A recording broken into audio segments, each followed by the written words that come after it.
Olá, hoje eu quero abrir a palavra de Deus no livro de João, o capítulo 20 e os versos de 21 até o 22, que diz o seguinte: Então Jesus disse de novo, que a paz esteja com vocês, assim como o Pai me enviou, eu também o envio a vocês. E depois soprou ele e disse: recebam o Espírito Santo. Se vocês perdoarem os pecados de alguém, esses pecados serão perdoados. Mas se não perdoarem, eles não serão perdoados. Neste texto, a gente percebe que aparentemente Jesus deu poder aos discípulos para perdoar pecados. Baseado nisto, será que podemos acreditar então e confirmar que estes homens, talvez santos, São Pedro, São Paulo, teriam poderes para perdoar os nossos pecados? Você quer ver um outro exemplo? Por exemplo, a questão da confissão auricular. Eu confesso o meu pecado a um homem e ele é habilitado a me perdoar. Será que esse texto está dando essa habilitação a um ser humano? Esta e muitas outras questões você acompanha agora, pois está no ar, Na Mira da Verdade.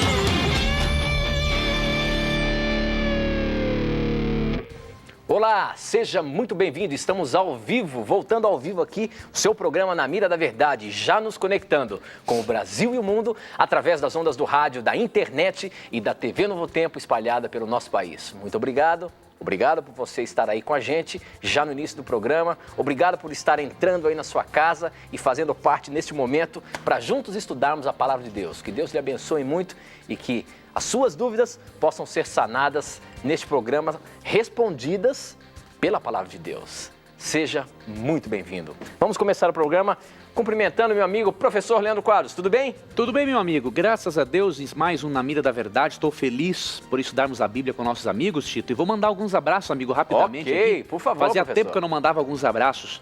Um abraço para a Ellen Tomás, que fez aniversário dia 16 de novembro, completou 35 anos de batismo. Deus abençoe a você, Ellen. Um abraço também para a igreja de Feira de Santana, um pessoal muito querido lá que assiste o Na Mira, a Gabriela, o Toinho, a Dalva, e também um abraço para o Milton e a Josi, que trabalham no Instituto Adventista do Nordeste, o IAN. Deus guarde a todos vocês. Um abraço para a Maria do Socorro de Belém, Pará. Um abraço também para Leonel de Maceió, Alagoas, Elisângela dos Santos Araújo, que é a irmã dele, Deus guarde a vocês. Um abraço para o Samuel Vieira, que é um irmão católico que estuda a Bíblia, né? E tem aí participado do programa. E o último abraço para um pessoal querido de Ponta Grossa, Paraná, para a Luísa, mãe do Victor Henrique Berger, a mãe de Victor de Becker de Freitas, tá assim o endereço, não entendi muito bem. Mas que Deus guarde a vocês, Deus dê a vocês muitas alegrias e obrigado a você que acompanha com muito carinho o nosso programa Na Mira da Verdade. Olha aí, professor, a gente fica 2 semanas, ou melhor, 1 semana fora do ar e chega aí um monte de abraços, não é isso? Tinha e é muito bom a gente mandar abraços para os nossos amigos que acompanham o programa, não é isso? É muito gostoso, a gente gosta de saber que o pessoal, não é, Tito, participa e também que o pessoal participe do Facebook, não é, Tito? Do Na Mira da Verdade. E ali nós estamos agora de forma mais ativa ainda, respondendo dúvidas com o apoio de uma colega nossa, Maiara Costa, que trabalha também na equipe. Então, com certeza, acesse o Facebook do Namira, facebook.com/namiradaverdade.nt e ali nós vamos poder interagir bastante juntos. Olha só, professor, hoje nós já captamos aqui um monte de perguntas de você que acompanha a gente através do Facebook. Muito obrigado pela sua participação aí, todas as semanas, no horário do programa, você tem mandado a sua pergunta e hoje tem perguntas aqui capciosas. Vamos ver como o nosso professor vai sair. Ó, tá até com sono aí. Se prepara, professor. Fica atento aí que você vai ser pego já. Eu tô esperando você vir forte aí para poder me despertar aqui. Rapaz, quero ver aí. Você já tá até abrindo a boca, vai começar já, rapaz. Presta atenção. Eu tô tranquilo por enquanto. Eu queria mandar um abraço também para uma pessoa especial que é amante do programa, acompanha o programa todas as semanas, liga pra gente aqui, o senhor Elias Azevedo, que acompanha o programa na Mira da Verdade. Um abraço ao senhor e a toda a família também que está assistindo aí com a gente, tá bom? Professor Leandro Quadros, vamos começar. Vamos, meu amigo. Você viu? Essa pergunta veio pelo Facebook, viu? Quem foi que mandou foi a Marilene Alves.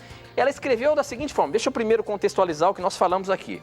Nós abrimos o texto de João, no capítulo 20, versos 21 e 22, onde dá a entender que Jesus soprou aos discípulos, dando poderes, ele soprou o Espírito Santo aos discípulos, dando poderes a ele a perdoar os pecados. Olha como ela fez a pergunta. Gostaria que me explicasse o texto que se encontra em João 20, 23, onde Jesus disse, se de alguns perdoardes os pecados, são-lhes perdoados. Se lhes retiverdes, são retidos. Aí ela comenta, sabemos que somente Deus, mediante a intercessão de Jesus, pode perdoar nossos pecados, se houver arrependimento por parte do pecador. Esse texto não dá a entender que os discípulos poderiam perdoar os pecados de outros? E mais, se nós trouxermos para os nossos dias, será que Jesus também, por que só deu naquela época? Será que Jesus também não deu poder para hoje as pessoas poderem, através do Espírito Santo, perdoar pecados das pessoas? Por exemplo, a confissão auricular é um exemplo clássico disso. O indivíduo confessa seu pecado por um intercessor humano e esse intercessor lhe concede o perdão ou penitência, quem sabe, não sei. Será que a base desse texto nos dá essa habilidade, professor? Realmente, Tito, esse é um dos textos utilizados para apoiar a ideia da confissão auricular, ou seja, de que nós podemos e devemos confessar os pecados a um ser humano, a um líder religioso, para recebermos o perdão. Entretanto, quando analisamos esse texto à luz do seu contexto e quando analisamos a posição bíblica sobre o perdão, aprendemos que o texto não pode, de forma alguma, ser usado para apoiar a chamada confissão auricular, com o objetivo de receber perdão por meio de um ser humano.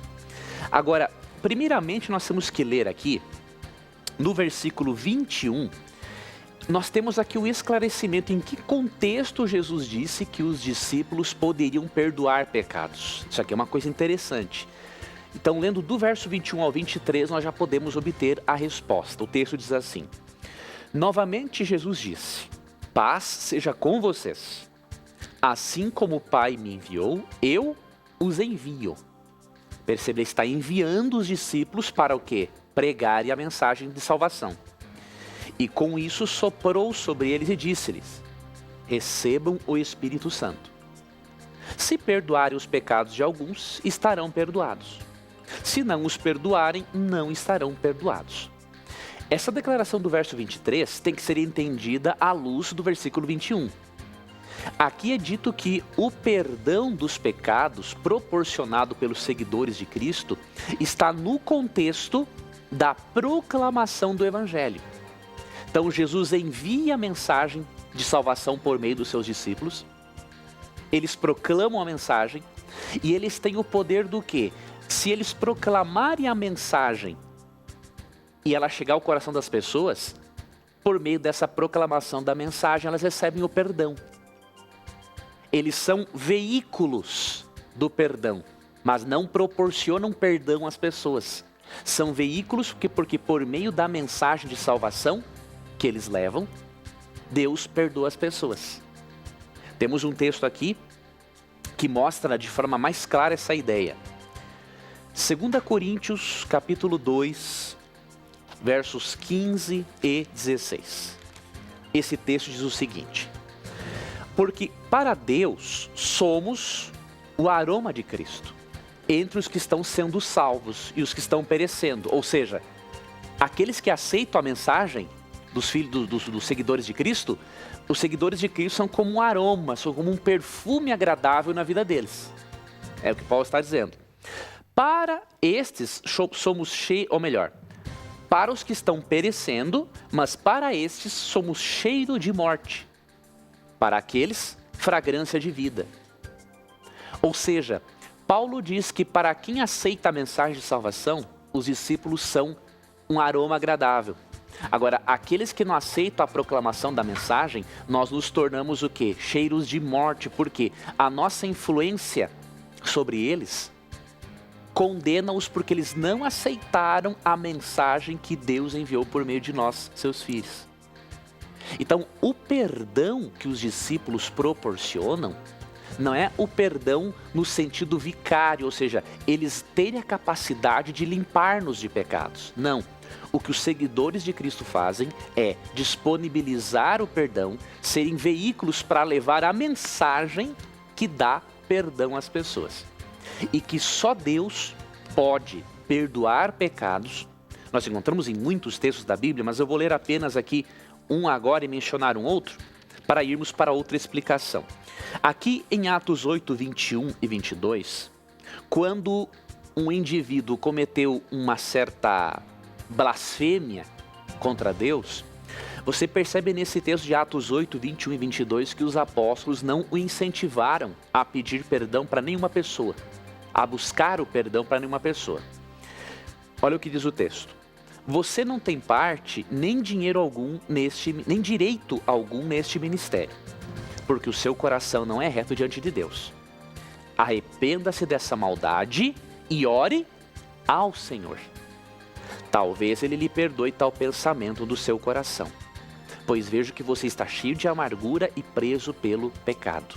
Eles aqui estavam advertindo um homem chamado Simão, que era mágico, e que queria fazer uso do poder do Espírito Santo para ganhar dinheiro. E aí o que acontece? Eles incentivam este mago, esse mágico, a buscar o perdão e a orar a quem? A Deus. Nesse sentido, ele aceitando essa mensagem e pedindo perdão a Deus e sendo perdoado, os discípulos aqui seriam, diríamos assim, os veículos para levar a mensagem para ele ser perdoado por essa mensagem de Deus. Agora, não foram os apóstolos que perdoaram esse homem, tanto que eles remeteram esse homem a quem? A Deus. Então precisamos entender João 20, 23 à luz desse contexto todo, de que só Deus pode perdoar pecados e que no contexto de proclamar a mensagem do Evangelho, nós podemos ajudar alguém a ser perdoado ou não. Vai depender dessa pessoa aceitar ou não a mensagem. Então é nesse sentido que o texto fala. O texto não fala, não aprova a confissão auricular, até mesmo porque há um outro texto interessante que é Daniel capítulo 9, verso 9. Ali é dito o seguinte: ao Senhor nosso Deus pertence o perdão, pois nos temos rebelado contra Ele. Quando você e eu pedimos perdão de nossos pecados a um ser humano, ao invés de falarmos diretamente com Deus, estamos fazendo um pedido de desculpas para a pessoa errada. Por exemplo, se eu tive um desentendimento com o Tito, eu não posso chegar e pedir perdão para um dos câmeras aqui do programa, porque eu devo pedir perdão diretamente a quem eu ofendi, que é o Tito. Com Deus é a mesma coisa. Daniel 9:9 diz assim: nós temos nos rebelado contra Deus. Então, como nós nos rebelamos contra Deus, temos que pedir perdão a Deus. Então, esse é o ensinamento bíblico e qualquer coisa que ultrapasse o ensino bíblico é uma heresia e nós devemos abandonar tal ensinamento. Muito bem, professor. Bom, o programa está apenas começando. Para você participar, você pode mandar as suas perguntas através do SMS. O número é 12 99156 6972. Você manda suas perguntas e eu recebo aqui na hora. Ou então, você pode acessar o nosso blog novotempo.com/Na Mira da Verdade. Lá você vai ver que o programa está no ar através de um link que aparece do lado direito ali, onde você já tem um espaço para você colocar a sua pergunta e ela chega aqui na hora para mim. Ou através das nossas redes sociais, pelo Facebook, namiradaverdade.mp NT e pelo Twitter, @Na Mira da Verdade. Participe, você tem várias formas de mandar a sua pergunta e a qualquer momento ela poderá estar na Mira da Verdade. Como essa, por exemplo, que chegou aqui agora, acabou de chegar pelo SMS e ele diz o seguinte, professor: sou homem e tenho desejo por outros homens. Tento vencer este pecado, mas não consigo. Se eu não consumar o pecado, posso ser salvo? Oro sempre, mas a tentação é grande. Professor, nos dizem que vivemos, isso é algo que acontece com muitas pessoas. Agora, existe um conflito na questão religiosa com o que o mundo prega. E as pessoas que são mais apegadas a Deus acabam sofrendo nesse dilema. O que a Bíblia pode dar como conforto a esse tipo de situação, professor? Pois olha, primeiramente, devo dizer a esse amigo, querido irmão, que Deus está muito feliz e orgulhoso por você estar lutando contra as suas tendências para agradar a Deus. A sua luta não é fácil, é uma luta de derramar sangue, literalmente. Mas Deus, Ele está muito feliz por você. O que a Bíblia diz para as pessoas que lutam contra a homossexualidade? Aqui em 1 Coríntios 6, encontramos um texto muito interessante. Nos versos 9 e 10, vemos um grupo de pessoas que, de acordo com a Bíblia, estará fora do reino dos céus. Entre essas pessoas, a Bíblia menciona aqueles, aqui no versículo 9, na Nova Versão Internacional, diz assim: mencionam-se também os homossexuais passivos e ativos.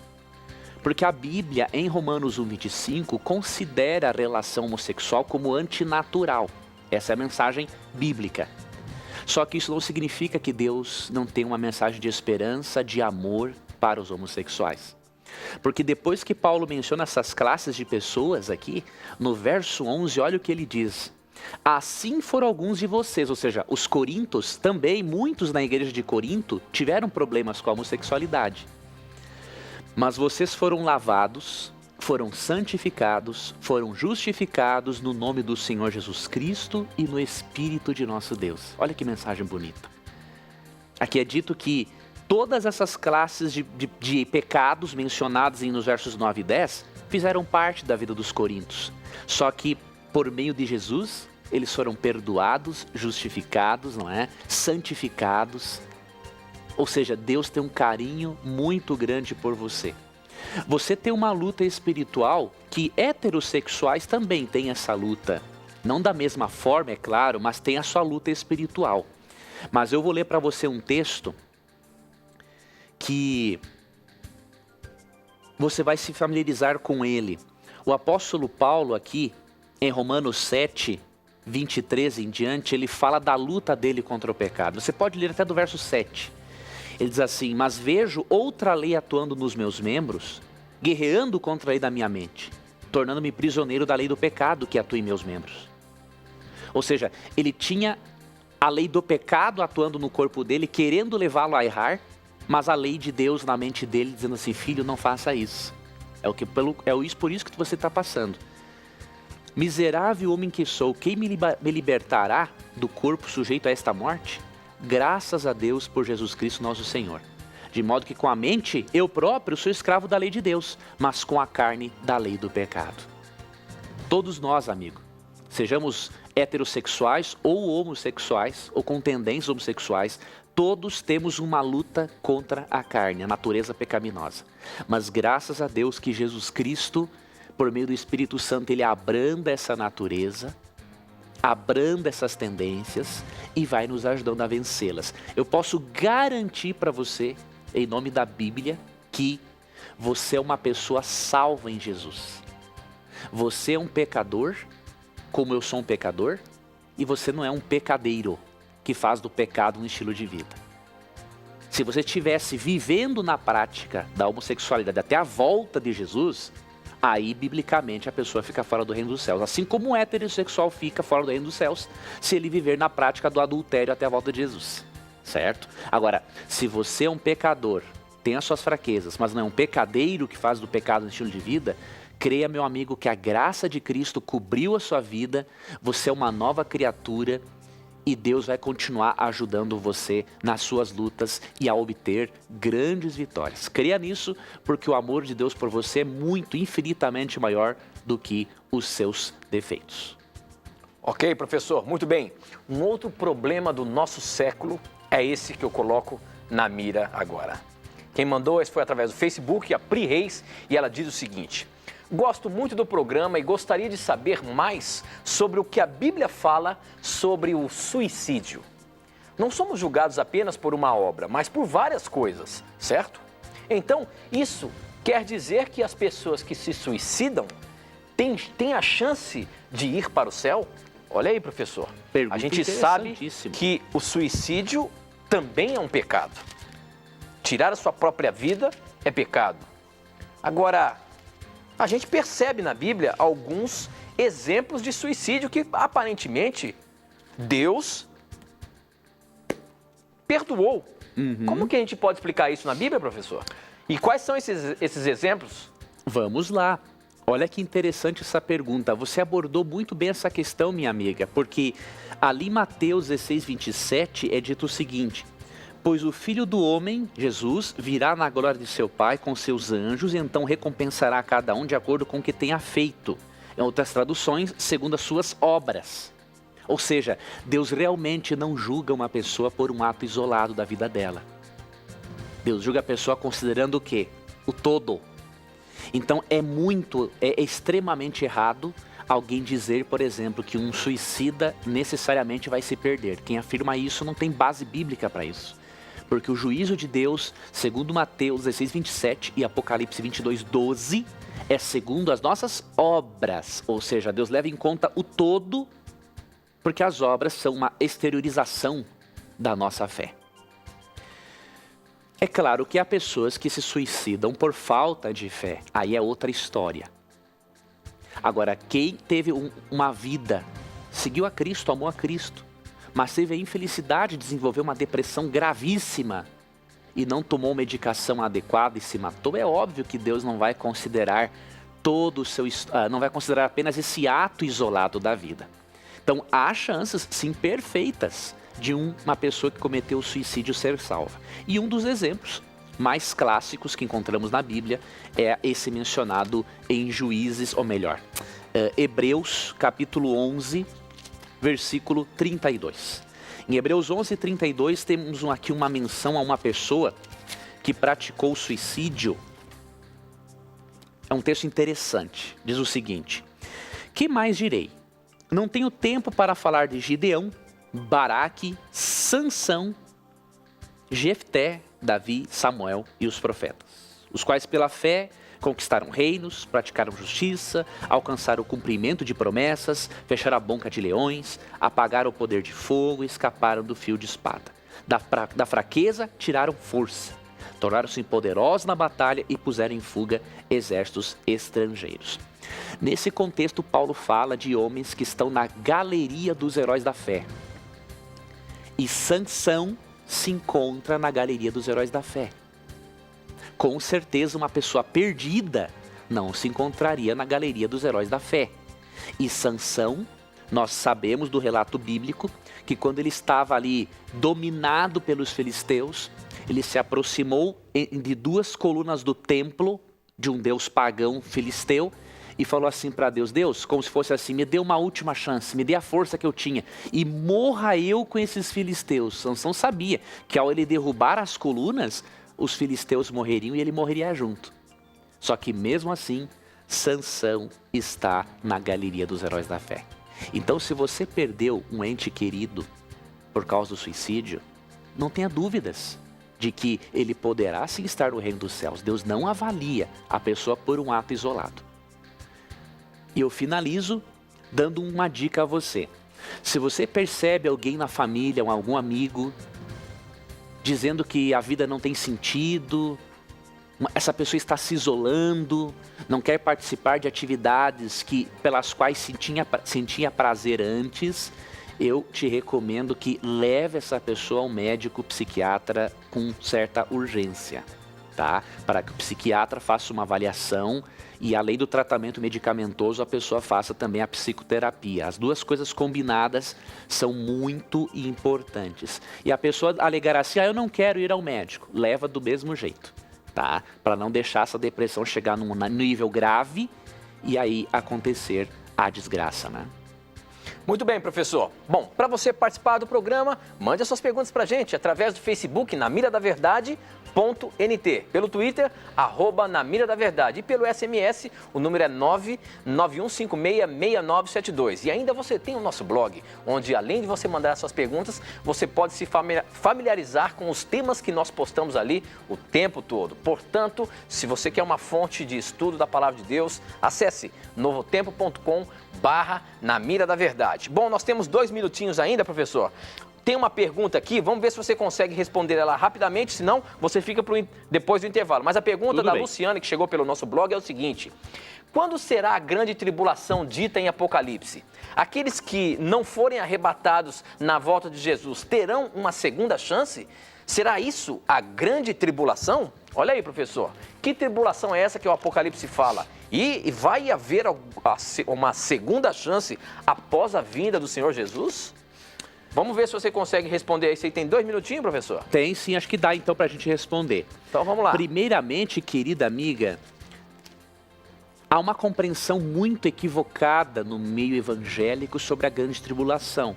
Porque afirmam que durante a tribulação a igreja terá sido arrebatada ao céu.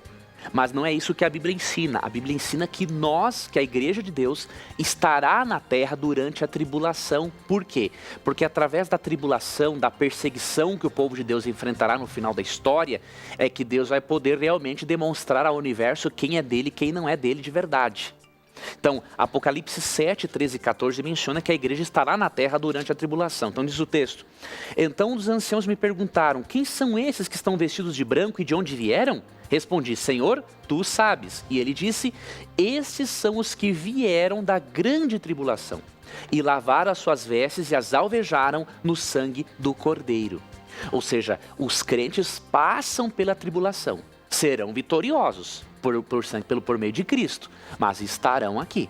Depois da tribulação é que a igreja será arrebatada para o céu de forma gloriosa e não secreta, como ensina Apocalipse 1:7 e Tessalonicenses 4, 16 e 17. E que não haverá uma segunda chance de salvação após a tribulação, é muito claro em Hebreus 3, por exemplo, 13 e 15, que diz o seguinte: ao contrário, encorajem-se uns aos outros todos os dias durante o tempo que se chama hoje, de modo que nenhum de vocês seja endurecido pelo engano do pecado. Por isso é que se diz, verso 15, se hoje vocês ouvirem a sua voz, não endureçam o coração como na rebelião. Biblicamente, se nós deixarmos para ter um perdão, buscar uma chance depois da tribulação, será tarde demais. Porque o texto fala que é perigoso persistir na rebeldia contra Deus, porque o coração se endurece com o pecado. Então a advertência bíblica para nos arrependermos hoje prova que não haverá segunda chance após a tribulação.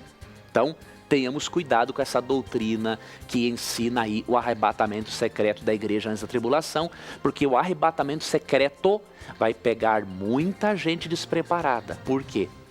Quando Cristo voltar em glória nas nuvens do céu, e não for um arrebatamento secreto, muita gente não vai estar preparada. Então, meu irmão e minha irmã, com muito carinho eu lhe recomendo, abandone essa doutrina do arrebatamento secreto, porque ela é antibíblica e perigosa para a vida espiritual. Ok, professor. Nós vamos para um breve intervalo, não sai daí não, a gente volta já já.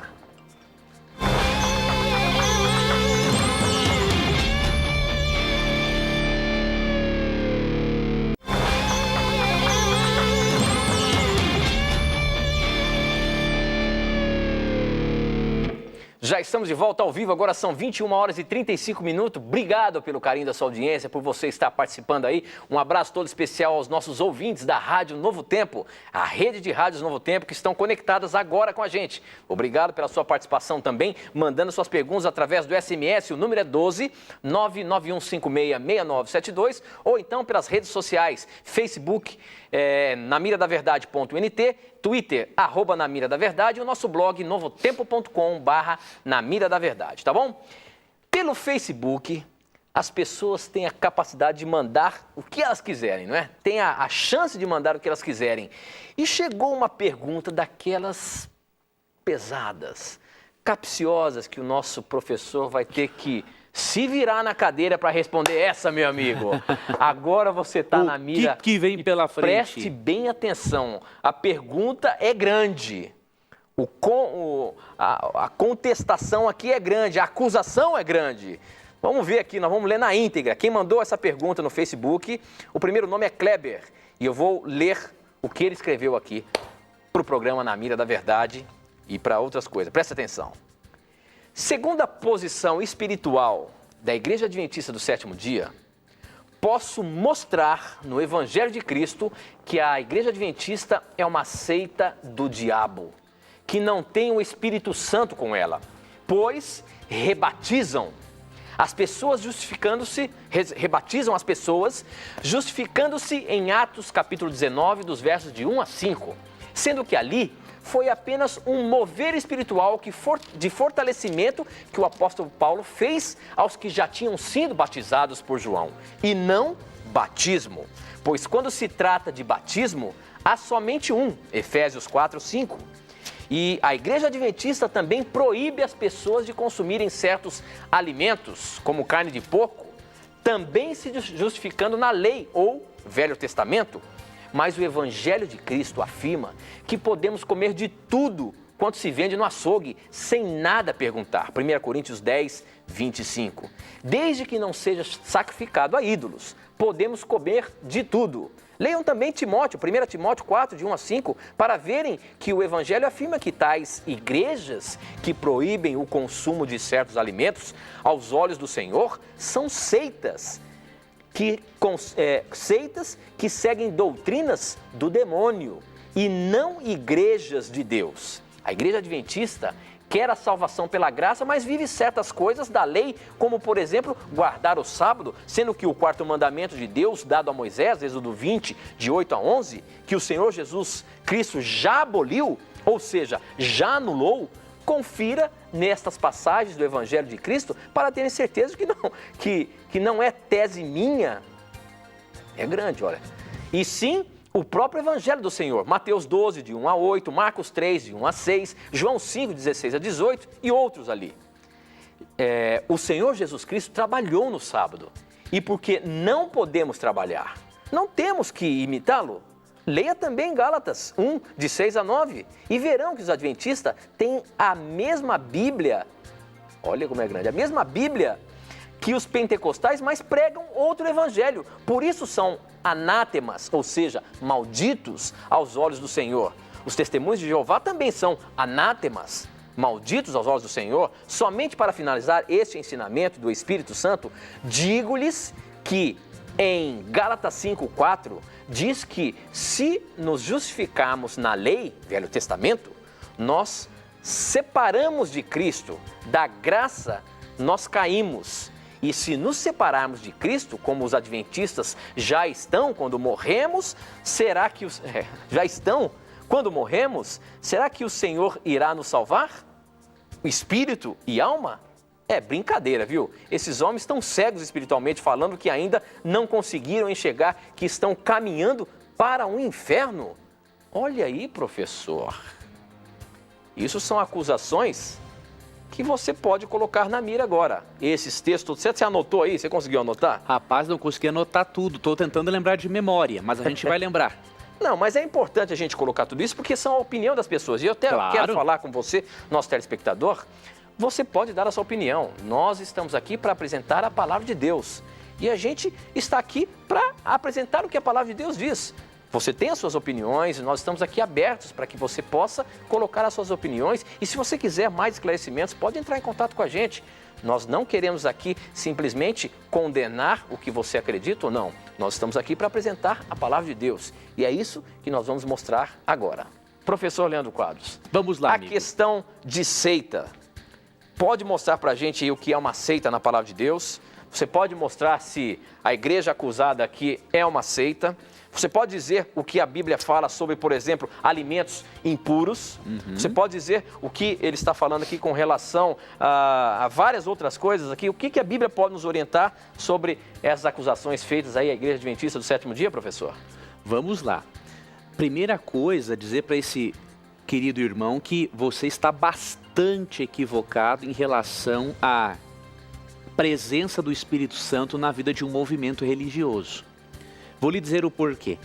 Quando nós lemos aqui em Atos 5,32, aqui é dito o seguinte: nós somos testemunhas dessas coisas, bem como o Espírito Santo que Deus concedeu aos que lhe obedecem. A minha Bíblia diz que quem recebe o Espírito Santo é quem obedece a Deus. Então, os adventistas não podem ser acusados de seita diabólica porque eles obedecem à palavra de Deus. Agora, quem não obedece à palavra de Deus, esse pode ser considerado um herege, sim. Então, eu recomendo que você reavalie os seus conceitos.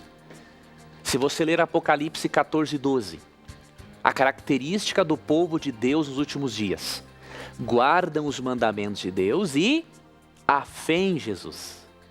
Não é uma obediência legalista, é uma obediência como fruto do relacionamento transformador com Jesus Cristo. E é óbvio, mesmo sendo transformados por Cristo, temos erros, temos falhas, cometemos pecados, mas na caminhada cristã vamos nos desenvolvendo até chegarmos num nível espiritual mais elevado. Então, se você diz que os adventistas não têm o Espírito Santo, você está muito equivocado, porque na verdade a Bíblia diz que quem obedece a Deus, mesmo com nossa obediência imperfeita, é quem tem o Espírito Santo. Agora eu lhe pergunto, você obedece a Deus para você ter o Espírito Santo? Então responda isso para você mesmo à luz de Atos 5:32 e de Apocalipse 14:12. Outro ponto que você levantou foi em relação a nos basearmos no Antigo Testamento. Meu irmão, como que nós não vamos nos basearmos no Antigo Testamento? Você vai me dizer que o Antigo Testamento não é a palavra de Deus? Se você me dizer isso, eu vou ter que lhe dizer com muito carinho que você é quem está crendo numa heresia. Por quê? Quando Paulo escreveu em 2 Timóteo 3,16... que toda a palavra inspirada por Deus, eu lhe pergunto, qual era a Bíblia do apóstolo Paulo? Pensa um pouquinho. Vou ler o texto e você analisa.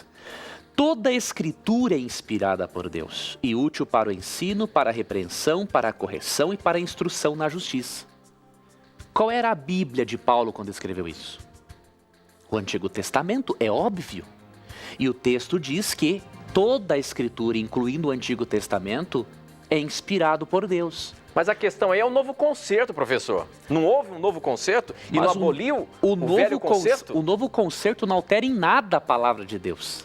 É aí que está o detalhe.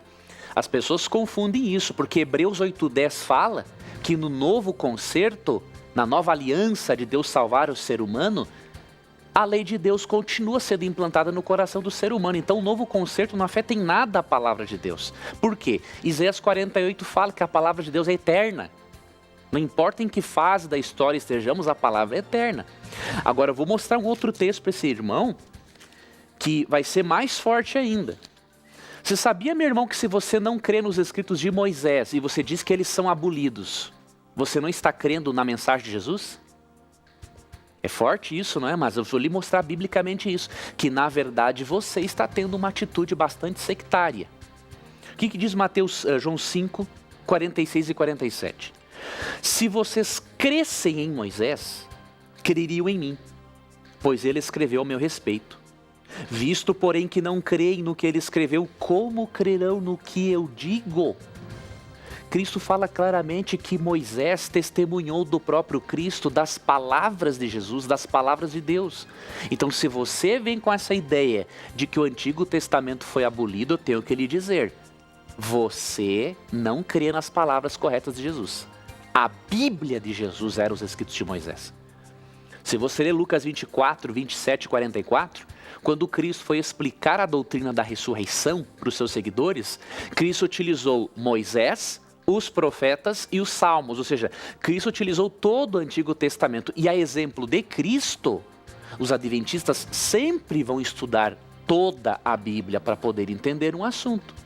Então, essa separação, essa dicotomia que você faz entre Novo e Antigo Testamento, isso sim é herético.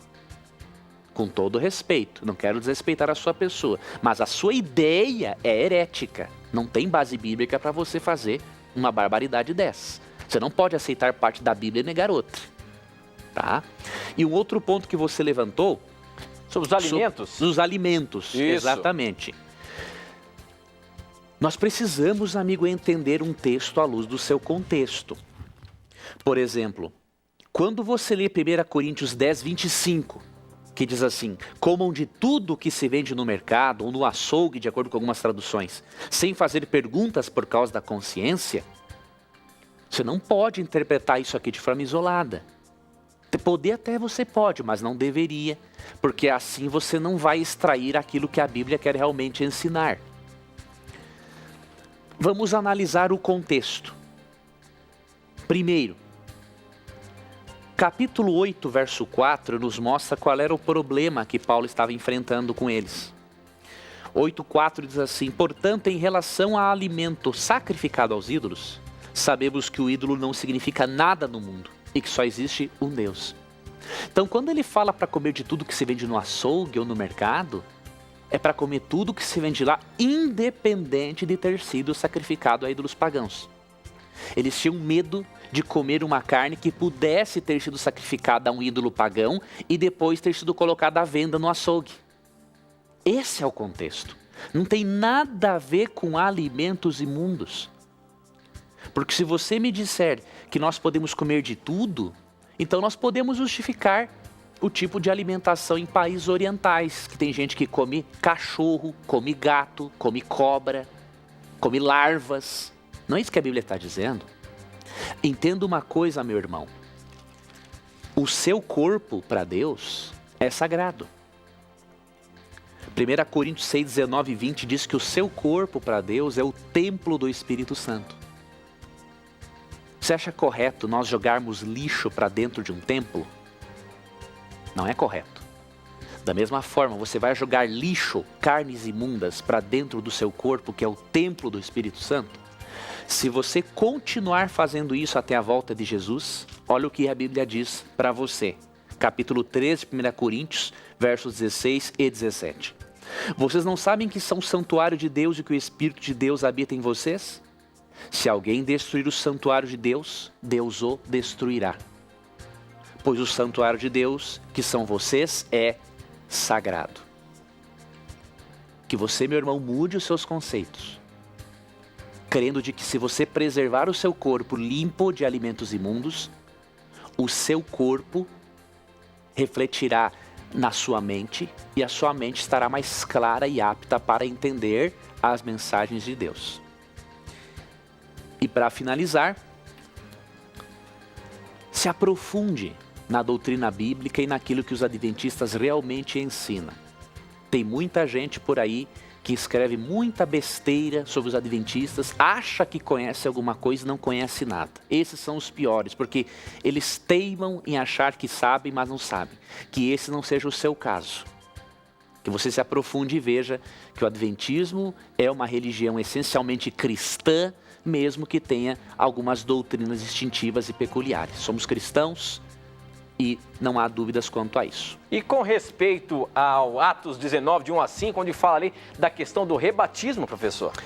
Ele mencionou ali que esse texto, que nós nos baseamos, a questão do rebatismo. Porém, ali não está dizendo nada sobre o rebatismo, e sim um mover espiritual do fortalecimento que o apóstolo Paulo fez aos que já tinham sido batizados por João. Como é que é isso? Pois olha, eu não vejo base bíblica para esse irmão afirmar isso, porque quando nós lemos Atos 19, o contexto diz aqui o seguinte, que ele chegou a Éfeso e encontrou lá 12 discípulos que não sabiam nem o que era o Espírito Santo. E aí, por isso, aí Paulo fez uma pergunta para eles. Aqui no versículo 3. Em que batismo vocês receberam? Então, que batismo vocês receberam? Perguntou Paulo. O batismo de João, responderam eles. Ou seja, eles tinham sido batizados por imersão. Disse-lhes Paulo no verso 4. O batismo de João foi um batismo de arrependimento. Ele dizia ao povo que cresce naquele que viria depois dele, isto é, em Jesus. Ouvindo isto, eles foram batizados no nome do Senhor Jesus. Quando Paulo lhes impôs as mãos, veio sobre eles o Espírito Santo e começaram a falar em línguas. Veja, eles haviam sido batizados no batismo de João, só que como eles não tinham pleno conhecimento da verdade do Espírito Santo, Paulo os batizou agora em nome de Jesus Cristo, sob a autoridade de Jesus, ou seja, eles foram batizados nas águas de novo, e aí depois colocou as mãos sobre eles e eles receberam o Espírito Santo. Eu não vejo na Bíblia realmente um mandamento para rebatizar, mas eu vejo na Bíblia um exemplo de rebatismo. Então, considerar o adventismo uma seita diabólica por rebatismo, isso, ao meu ver, é um grande exagero, até fanatismo, né? Isso é uma crença que não interfere no plano de salvação, não interfere na salvação de ninguém. Agora, aqui há uma menção. Quanto a Efésios 4:5, quando fala que há um só batismo, né, ali não está falando no sentido quantitativo, mas no sentido qualitativo. Há um só Deus verdadeiro, há uma fé verdadeira, há um batismo verdadeiro que é o por imersão. Então o sentido ali é qualitativo e não quantitativo. Então você também fez uma leitura equivocada do texto, meu irmão. Muito bem, professor. Eu queria aproveitar para você e dizer que você pode estudar a Bíblia através desse curso bíblico que nós oferecemos gratuitamente. Essa revista aqui, ó, Verdades para o Tempo do Fim, que você pode tê-la acessando o nosso blog. Eu queria mostrar para você aqui, esse é o nosso blog, novotempo.com/na Mira da Verdade. Vamos ver se a câmera consegue sintonizar ali o nosso televisor. Eu vou mostrar para você como é que você faz para você adquirir essa revista. Tá vendo aqui, ó? Esse aqui, ó, eu tô com uma setinha em cima aqui, ó, Verdades para o Tempo do Fim. Basta você clicar aqui e você vai entrar em um campo onde você pode colocar os seus dados e você vai receber os seus dados postais para você receber na sua casa. Basta você acessar o nosso blog. Uma outra coisa que eu queria mostrar, vai um pouquinho mais ali à sua esquerda, eu quero mostrar um post que acabamos de colocar aqui, ó. A visão sectária do Centro Apologético Cristão, que fala ali sobre a respeito da lei de Deus. Esse assunto que nós estamos falando aqui agora sobre a lei de Deus, falando se a lei foi abolida ou não, você pode ver nesse texto, nesse post que foi colocado aqui, ó. Isso está fresquinho para você. Se você quer saber mais sobre esse assunto, se aprofundar mais sobre esse assunto, acesse o nosso blog lá, novotempo.com/na Mira da Verdade, e você vai ter a chance, além de pedir o estudo bíblico, deixa eu ver se chega aqui, aí, além de pedir o curso bíblico, você pode ainda ter a oportunidade de aprender mais sobre os mais diversos assuntos que nós colocamos ali diariamente, tá bom? Agora você fica com aquele momento tão esperado que é o momento da mentira.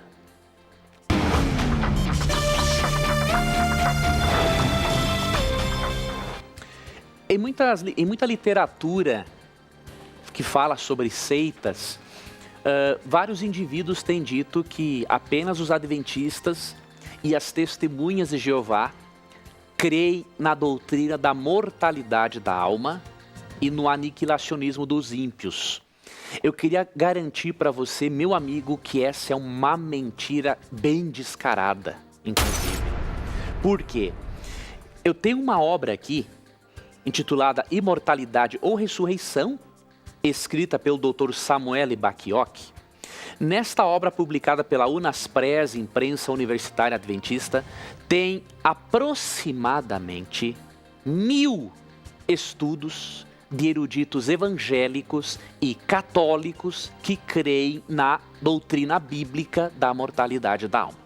Por exemplo, aqui tem uma citação de um teólogo muito conhecido, Dr. John Stott, que escreveu o livro A Cruz de Cristo, muito utilizado nos seminários teológicos para estudar a doutrina da salvação. John Stott, ao comentar Mateus 25:46, que fala do suposto castigo eterno dos ímpios, veja o que John Stott afirmou. Não, isso é ler no texto o que não se encontra necessariamente ali. O que Jesus disse é que tanto a vida quanto a punição seriam eternas. Mas nesta passagem de Mateus 25:46, ele não define a natureza de nenhuma delas. Em razão de que, em outros lugares, ele falou da vida eterna como desfrute consciente de Deus, não se segue que a punição eterna deva ser uma experiência consciente de dor nas mãos de Deus. Ao contrário, embora declarando que ambos são eternos, Jesus está contrastando os dois destinos. Quanto mais semelhantes forem, melhor será. Então, John Stott crê na mortalidade da alma, como a Bíblia ensina. E aí tem uma relação de comentaristas, John Stott, Michael Green, John Wayman, Philip Hughes, Clark Pinnock e, por exemplo, Oscar Cullmann, um grande teólogo luterano, uma das maiores autoridades em Novo Testamento, descobriram, queridos, que a doutrina grega da imortalidade da alma não tem nada a ver com o holismo bíblico, que ensina que o ser humano é um todo integral e que voltará a ter consciência após a morte depois da segunda vinda de Cristo e da ressurreição. Então, meus amigos, tem muita gente fora do meio adventista e fora também do meio das testemunhas de Jeová que acredita na mortalidade da alma. E por isso, quando você ouvir por aí que apenas seitas ou hereges acreditam nessa doutrina, saiba que isso é uma grande mentira e que você não deve acreditar nessa barbaridade. Muito bem, professor, muito bem. Eu queria agora aproveitar e mostrar para você pessoas que vieram aqui acompanhar o programa ao vivo, que vieram ver se realmente o programa é ao vivo aqui, se não tem nada armado. Eu tenho aqui a presença dos amigos ali, ó, o Edmelson, a Denise, o Lucas. O Edmelson e a Denise vieram da Bahia, não é? Olha lá, vieram de longe aqui para ver o programa. E de Feira de Santana, e o Lucas aqui de Sorocaba, que veio aqui. Ó, dá uma olhadinha para a câmera lá, ó, manda um abraço lá, um tchauzinho para todo mundo. Obrigado aí pelo carinho de vocês estarem aqui com a gente, viu? E se você quiser um dia vir conhecer o programa Na Mira da Verdade, é só entrar em contato conosco através do telefone e agendar aqui a sua visita. A gente não consegue receber muitas pessoas, mas umas 5 pessoas no máximo dá para você vir aqui e participar dos bastidores do programa Na Mira da Verdade, tá bom? Bom, uma outra pergunta aqui, olha, no SMS, já queria agradecer a você que tem participado no SMS, mandado centenas de perguntas que chegam pra gente aqui, a gente não consegue responder a todas, claro, no Facebook, centenas de perguntas, no Twitter. Obrigado pela sua participação, continue insistindo, porque a qualquer momento a sua pergunta pode estar na mira da verdade, tá bom? E eu queria aproveitar agora uma que veio pelo Facebook, da Cláudia Goitacazes, que ela diz o seguinte: índios, escravos, povos diferentes que nunca ouviram sequer falar de Deus, da verdade, poderão ser salvos? Como isso será possível? Professor Leandro Quadros, um minutinho a gente tem aí. Como que essa classe de pessoas terá chance de ser salvos ou essa classe de pessoas não terão salvação? Muito boa pergunta. Primeiramente, queridos, de acordo com Atos capítulo 4, verso 12, só há um meio de sermos salvos, por meio do sacrifício de Jesus Cristo. Ok. Agora, Deus não se revela apenas por meio de Jesus e por meio da Bíblia. Deus pode revelar o seu plano de salvação aos índios, a pagãos, a qualquer outra pessoa de outras maneiras.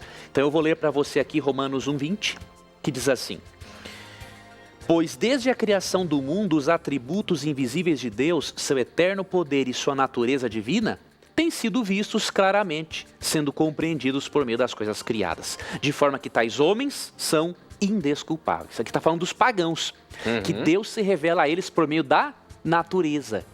Então, por meio da natureza, Deus pode dar flashes na mente do indivíduo, dizendo o seguinte: filho, eu existo, tenho algo melhor para a sua vida. E dentro das limitações dele, ele pode aceitar. E o sangue de Cristo na cruz paga pelos pecados dele. E Romanos 2, 13 e 14 mencionam uma outra forma de Deus se revelar ao ser humano. 14 e 15. de fato, quando os gentios, olha, os pagãos que não têm a lei, que não têm as instruções que temos, praticam naturalmente o que ela ordena, tornam-se lei para si mesmos, embora não possuam a lei, pois mostram que as exigências da lei estão gravadas em seu coração. Disso dão testemunho também a sua consciência e os pensamentos deles, ora acusando-os, ora defendendo-os. Então, além de Deus se revelar pela natureza, Deus se revela pela lei moral que Deus implantou no coração de cada um. Como Deus é maravilhoso, não é? O Espírito Santo tem várias maneiras de chegar ao coração do indivíduo e levá-lo à salvação por meio do sacrifício de Jesus. Então, não tenha dúvidas, Deus tem uma maneira particular de alcançar cada pessoa.